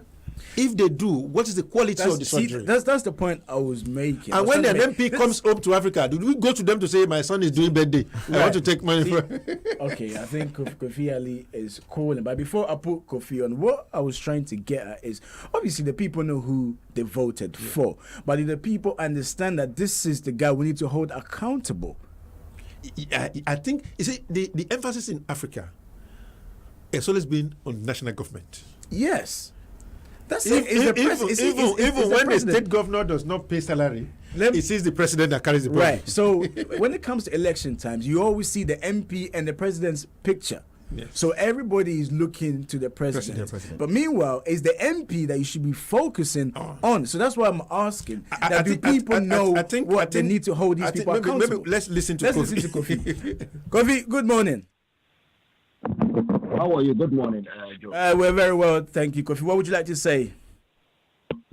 As usual, when I come in, I always say, the case is like footballers playing on the field. They may not see what probably they are doing a little bit wrong. It is those who are not playing the ball who are sitting outside because they can see the whole pitch. They do see what is wrong. You understand? That's why you sometimes have the coach from outside and not just the referee. And I think I'm noticing certain things that we might be mixing up.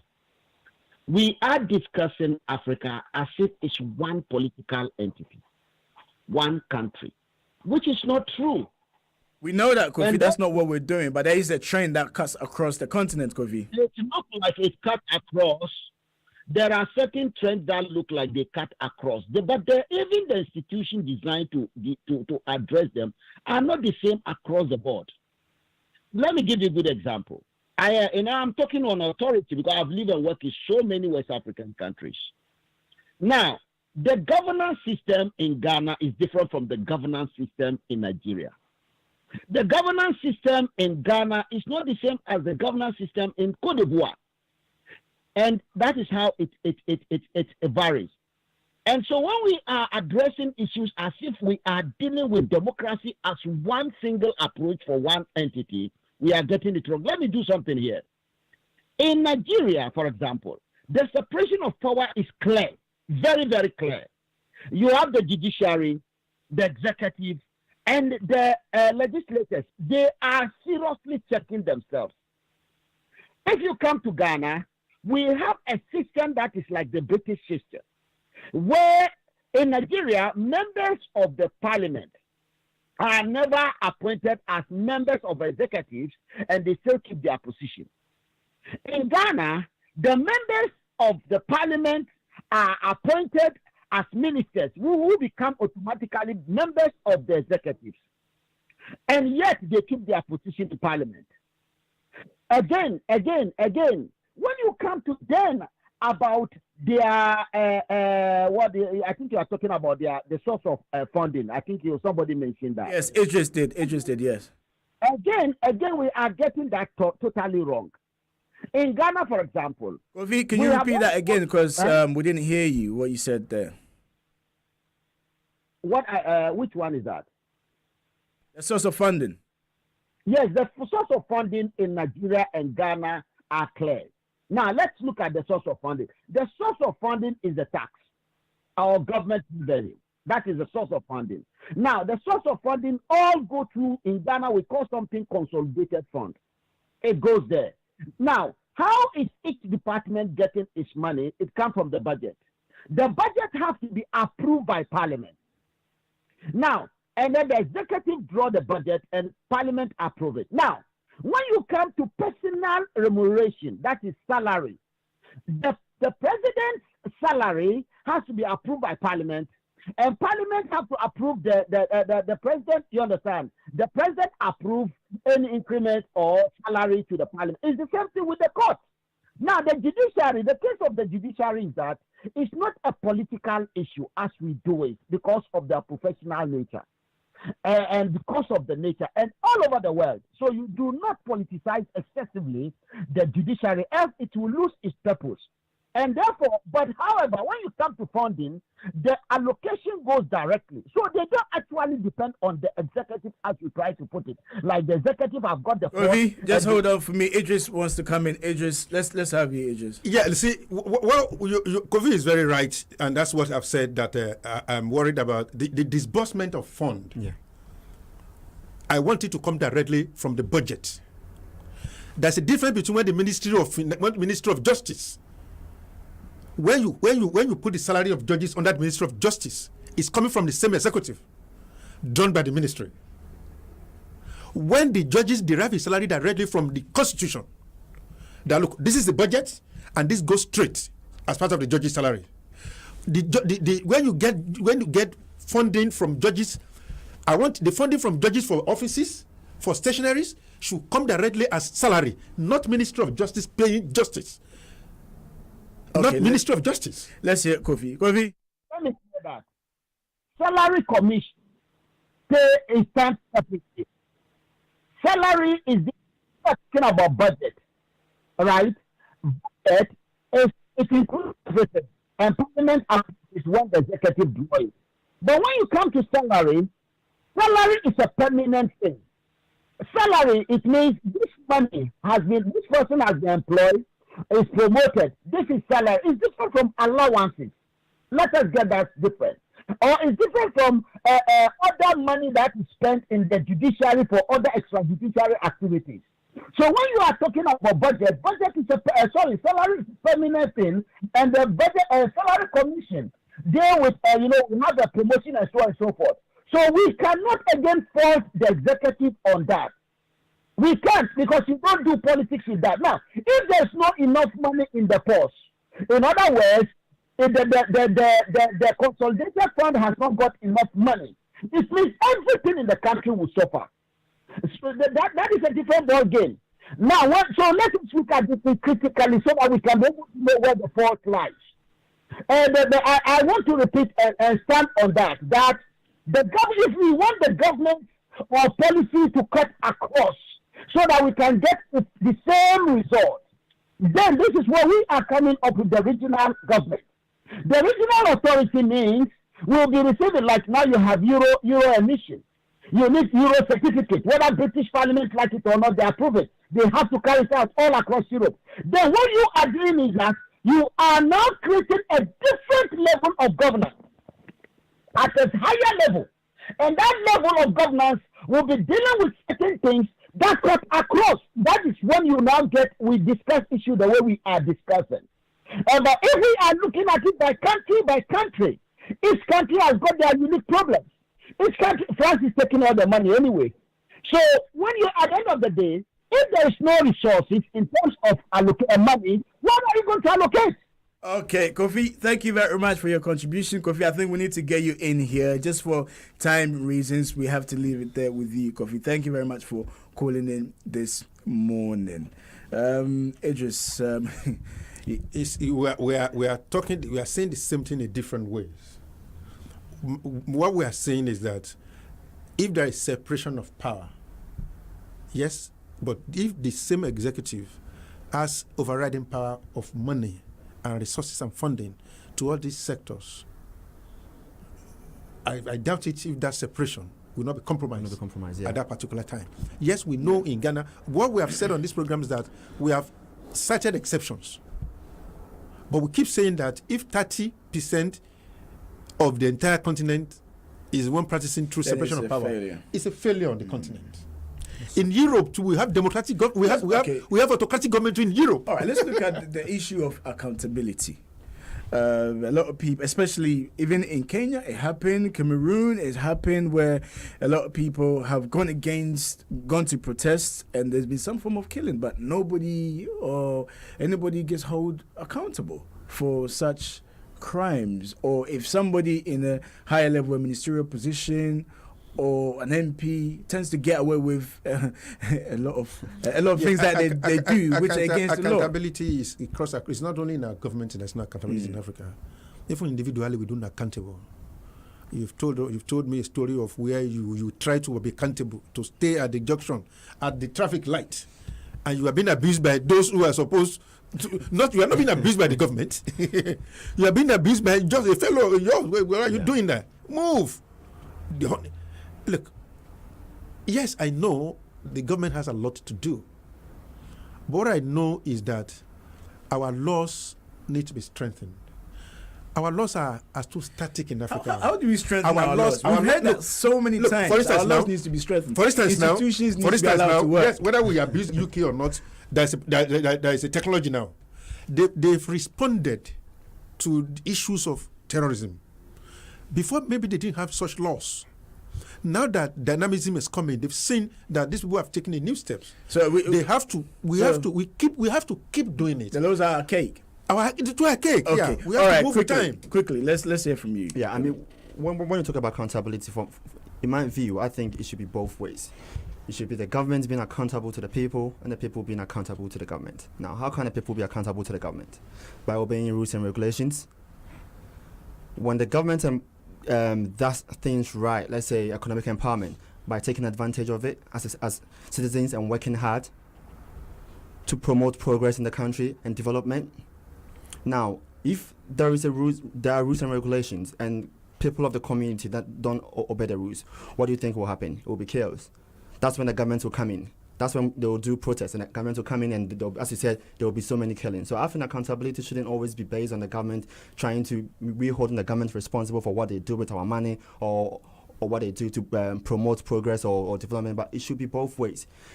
We gave them the mandate, and they have to give us something in return. And what they give us in return, we should demand it. We should demand it. But all right. If we don't accept and the if there are no laws, if there are no laws to, this is where I'm coming now. If there are no laws to demand it, there's nothing we can do because you have to go through a process. Okay. Yeah.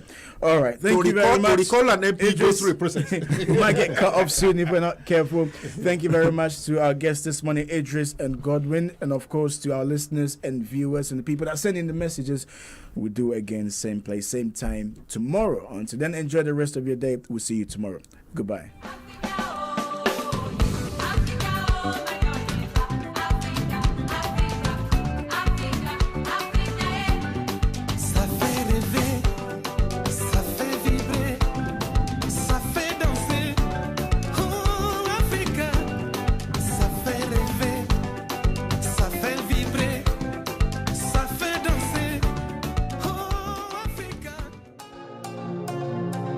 This program is brought to you by Pay Global.